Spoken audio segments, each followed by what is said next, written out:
Hi friends, ఈ వీడియోలో మనం వెబ్ డెవలప్మెంట్లో ఫ్రంట్ ఎండ్ పార్ట్ అంటే ఏంటో తెలుసుకుందాం.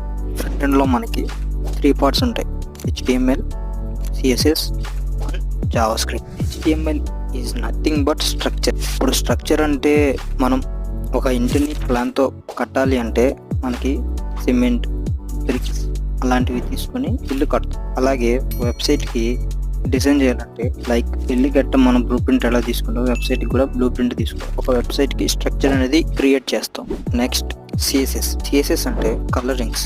లైక్ ఒక ఇంటికి కలర్స్, పెయింట్స్ ఎలా వేస్తామో దాన్ని యూజ్ చేసుకొని మనం ఈ వెబ్సైట్ లో కూడా కలరింగ్ ఫాంట్స్ అనేవి యూజ్ చేసుకొని వెబ్సైట్ ని క్రియేట్ చేస్తాం. అండ్ ఫైనలీ జావాస్క్రిప్ట్ అంటే ఫంక్షన్స్ ని యూజ్ చేసుకొని మనం వెబ్సైట్ ని బాగా డెవలప్ చేస్తాం. సో ఈ మూడ్ని యూజ్ చేసుకొని మనం వెబ్సైట్ ని క్రియేట్ చేస్తాం. So this is front end part. Next వీడియోలో మనం ఒక వెబ్ పేజ్